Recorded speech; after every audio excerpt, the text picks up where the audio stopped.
My teacher told me a story one time of a man who was walking with his son in the park. And they're walking together, and his son looked at a crow in a tree. And he said, "Baba, what's that?" It's like a 2-year-old kid. Baba said, "It's a crow." And he said, "Baba, what's that?" And he said, "It's a crow." "Oh, okay." "Baba, what's that?" "It's a crow." "Oh, a crow. What's that?" "It's a crow." It went on for 10 minutes. He asked him 30 times, he counted. Dad kept a score, and he put it in his little journal. "My son, today we were walking in the park, asked me about a crow 30 times. It was the cutest thing in the world." 30 years go by. The son is not 2, the son is 32. Father calls him, "Son, can I come over?" "Dad, it's not a good time right now." "Son, just bear with me. I just need like 10, 15 minutes. That's all I need. Just go for a drive. I need to talk to you about something." Whatever. You know what? Okay, fine. So he comes over, gets in the car, they go over, drive over to a park. "What's this about, Dad? Can you tell me quickly? I got things to do." "Just take a walk with me, son. It's okay." You take a walk. You see a crow in a tree. The dad says, "Son, what's that?" "Seriously, Father? It's a crow." "Oh, son, what's that?" "Is this a game? I have things to do, okay? It's a crow. You can't see, I just got you new glasses last month. Why is this happening to me? Dad, why are you so difficult? I don't understand what the problem is. Just tell me what you really want. I'm busy, okay?" The dad pulls out his journal. He says, "Son, this is something that happened 30 years ago. We were walking down this park. You saw a crow. And you asked me 30 times.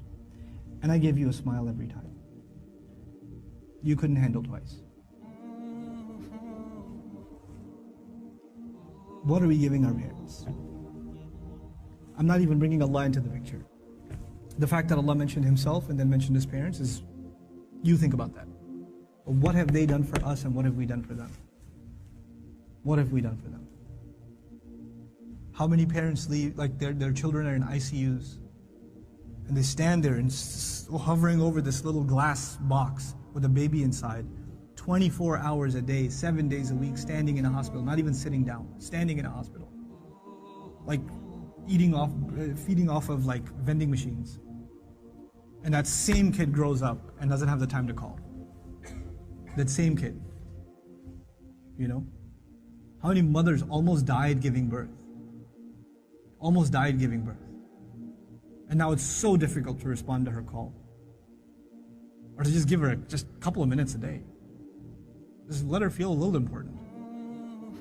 You know how unfair that is, that you were the most important thing to them and they are so insignificant to you? How unfair that is? You know? They carry that pain with them every day, that I am nothing to my children. I mean nothing to them, I'm worthless to them. You know, they have no time for me. When something is worth something to you, it gets your time.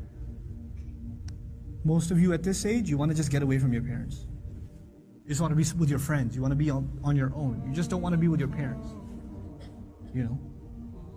That's, you develop this crooked habit now and it will only get worse over time. Our parents have very, very, very strong emotions. They're very protective of us. For them, you won't know this until you become a parent. For them, it doesn't matter when you turn 60, you're still their baby. They still remember changing your diaper. They still remember feeding you milk. They still remember burping you and cleaning up after you peed in the back seat. They still remember that. You don't remember that, they remember that. My son won't remember that. I was like, I gotta go. Then all of a sudden he stops complaining. I'm like, oh, time to roll down the windows.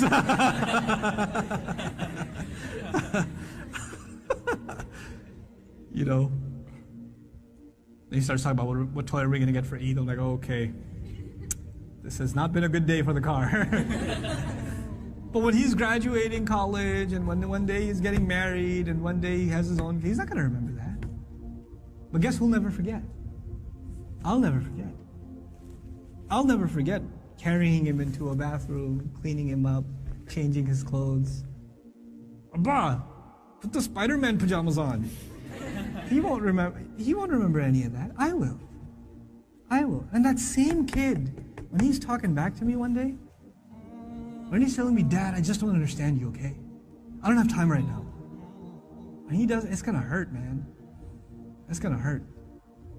That's what you do to your parents. That's what I do to my parents. They were our life. They gave up their life for us. Our parents gave up careers for us. Our parents gave up vacations for us.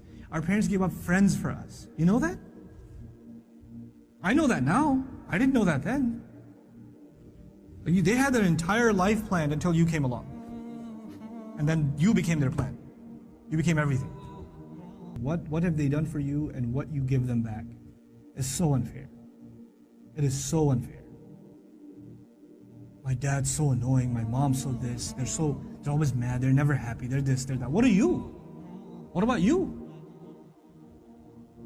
I'm telling you, I can't say this enough times, if you don't earn your parents' du'as, nothing good will come of your life.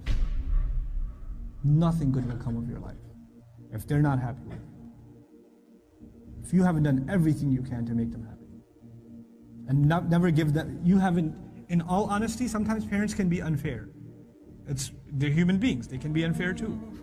But if you have never, unless you have given them reason to be upset, if you've never given them a reason to be upset, then that's between them and Allah.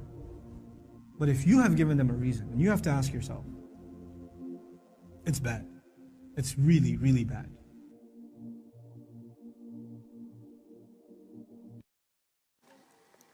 ئەگەر ئەم ڤیدیۆت بەدڵ بوو بیرت نەچێ لایک بکە و کۆمنت بنووسە و بۆ ئەوەی بەردەوام ڤیدیۆکانمان ببینیت ئەوە هەر ئێستا سەبسکرایبی چەناڵەکەم بکەن و شتی زۆر جوانتر و ناوازەتر ببینە.